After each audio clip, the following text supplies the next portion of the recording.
এই জায়গাটা খুব চেনা, তাই না? আমাদের জীবনে বেশিরভাগ সময় এই জায়গাটাতে কেটে। এই জায়গাটা খুব চেনা, তাই না? আমাদের জীবনে বেশিরভাগ সময় এই জায়গাটাতে কাটিয়েছি। আমরা প্রতিদিন এখানে এসে বসতাম শুধু তোমার সাথে দেখা করার জন্য। এখানে তো ঘন্টার পর ঘন্টা আমরা অপেক্ষা করেছি, একসাথে কত গল্প করেছি। কিন্তু জানো তো, সেই জায়গাটা না কেমন যেন আগের মতো মনে হচ্ছে না, একটু অন্যরকম। আসলে কি জায়গা বদলে গেছে নাকি তুমি? জানো তো, তোমার পাশে বসে তো কতই গল্প করেছি, কিন্তু আজকে না সেই গল্পের কোনো ফিল পাচ্ছি না। কেন যেন মনে হচ্ছে নতুন কারো পাশে বসে আছি। এই মানুষটাকে আমি একদম চিনি না, একদম অন্য কেউ। যে মানুষটার পাশে বসলে সবসময় আমি হাসি খুশি হয়ে যেতাম, যে মানুষটা আমার চোখে চোখ রেখে কথা বলতো, যার মুখে সবসময় হাসি থাকতো। অথচ দেখো, মনে হচ্ছে আমি একজন বোবার সাথে বসে আছি, যে কোনো কথাই বলতে পারছে না। তার সাহস নেই আমার দিকে চোখ তুলে তাকানো, আমার চোখে চোখ রেখে কথা বলার। আচ্ছা, কেন এমনটা করলা? তুমি তো চাইলে এমনটা নাও হতে পারতো। কি হলো, উত্তর কেন দিচ্ছ না? তুমি তো জানো আমার ফ্যামিলির চাপে আমি এগুলো করছি। ফ্যামিলি? এখন তোমার মনে হচ্ছে তোমার ফ্যামিলি আছে, তোমার ফ্যামিলির চাপে তুমি এটা করছো? কই, আমার সঙ্গে যখন 3 বছর তোমার সম্পর্ক ছিল, একটাবার তখন তোমার মনে হয়নি তোমার ফ্যামিলি আছে? আদৌ তোমার ফ্যামিলি আমাদের সম্পর্কটা মেনে নেবে কিনা? কই, তখন তো কখনো বলনি। বরং আমি তোমাকে বলেছিলাম, দেখো আমরা যে সম্পর্কে আছি এটা শেষ পরিণতি কি হবে, তোমার পরিবার কি কখনো মেনে নিবে? কি বলেছিল যেন, ফ্যামিলি তো আর সারা জীবন আমাকে দেখবে না। আমার একটা জীবন আছে, আমার একটা ভালো লাগা আছে, আমার একটা পছন্দ আছে। আমার জীবন আমি কিভাবে কাটাবো সেটা আমার ব্যাপার। আচ্ছা, কই গেল তোমার সেই মুখের কথা? আজকে তুমি তোমার হচ্ছে ফ্যামিলির কথা, রিলেশনের আগে ফ্যামিলির কথা মনে ছিল না? হো, আমি তো ভুলে গেছি। তোমাদের মতো ছেলেরা না যখন রিলেশন করে তখন ফ্যামিলির কথা মাথায় রাখে না, কিন্তু যখন কারো দায়িত্ব নিতে হয় তখন ফ্যামিলির কথা খুব ভালো করে মাথায় আসে। তখন তোমরা ভাবো আমার পরিবার মেনে নেবে কিনা, আশেপাশের মানুষ কি বলবে, সমাজ মানবে কিনা। আচ্ছা, তোমরা কি রিলেশনের আগে পরিবার থেকে শুনতে পারো না যেমন ওই মেয়েটাকে ভালো লাগে, ওই মেয়েকে আমি ভালোবাসবো? এটা ঠিক হবে কিনা? তখন কোথায় যায় তোমাদের ফ্যামিলির কথা, মাথায় আসে না? আসলে কি জানতো, ফ্যামিলি কোনো ম্যাটার না, এটা হচ্ছে তোমাদের জাস্ট ছোট্ট একটা বাহানা। কাউকে ছেড়ে দিতে হলে তো অবশ্য কোনো বাহানা লাগে, সেই অজুহাত সেই বাহানা দেখার জন্য এখন তোমার ফ্যামিলি চলে আসলো। তুমি চাইলে কি পারতা না তোমার ফ্যামিলিতে একটু আমাকে জায়গা দিতে? তুমি চাইলে সব পারতা। তুমি চাইলেই পারতা তোমার ফ্যামিলিকে মানিয়ে গুছিয়ে নিতে। তুমি চাইলেই পারতা বুঝায় যে আমাকে ছাড়া তুমি অসম্পূর্ণ। অবশ্যই তোমার পরিবার মেনে নিত, তুমিই তো চাওনি।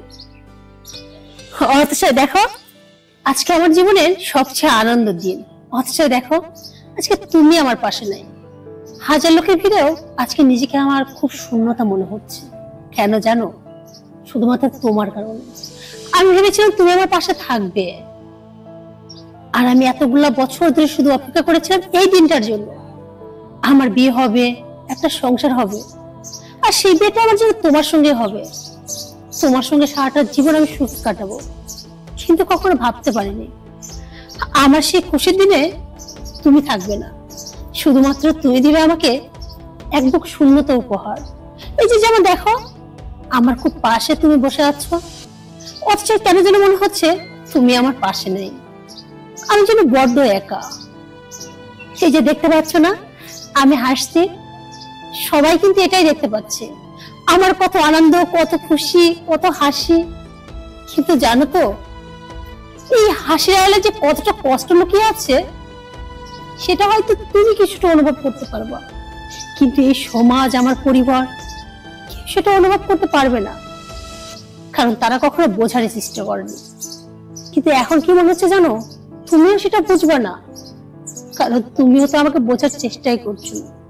তুমি চাইলেই পারতে আজকে আমাকে সুখে রাখতে, একটা সুন্দর জীবন দিতে, কিন্তু সেটা তুমি দিলা না, কারণ তুমি কখনো চাওনি।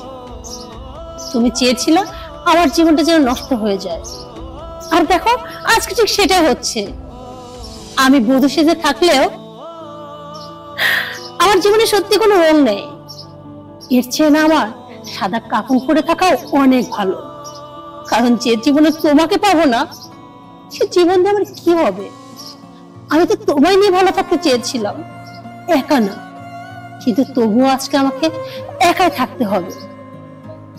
তুমি শুধু আমাকে শূন্যতায় দিয়ে গেলে।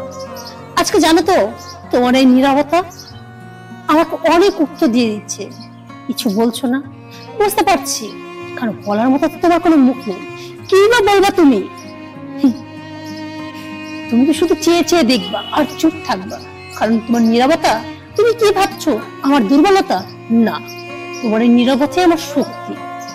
ঠিক আছে, সমস্যা নাই, যেহেতু তুমি আমাকে জীবনে চাওনি, তা আমি কি করবো তোমাকে?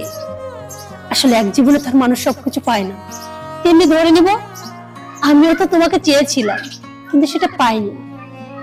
আসলে মাঝে মাঝে কি মনে হয় জানো তো, হয়তো আমার ভালোবাসাটা তোমাকে আমি বোঝাইতে পারিনি, আর কখনো বোঝানো সম্ভবই না। আমি সত্যি জানি না কিভাবে বললে তুমি আমার ভালোবাসাটা বুঝবা, আমাকে বুঝবা, আমার যন্ত্রণাটা বুঝবা। পারলাম না আমি তোমাকে। আমি চেষ্টা করে গেলাম জীবনে অনেক, কিন্তু শেষ পর্যন্ত আমার ভালোবাসা আমি তোমাকে বোঝাইতে পারলাম না। সেই একা দিন শেষে আমি একাই রয়ে গেলাম। আর তুমি, ও তুমি আমার একা কেন থাকবা? আমার বিয়ে হয়ে যাবে, 2 দিন পর দেখবে সেম এই জায়গাতেই আমার জায়গায় অন্য কেউ তোমার পাশে থাকবে। তুমি তার সঙ্গে ভালো থাকবা, অনেক সুখে থাকবা। এটাই তো তুমি চেয়েছিলে নাকি? চাওনি? কি হলো, কথা বলছো না কেন? কিছু বলো। নাকি আজকে সব কথা তোমার মুখ থেকে ফুরাই গেছে?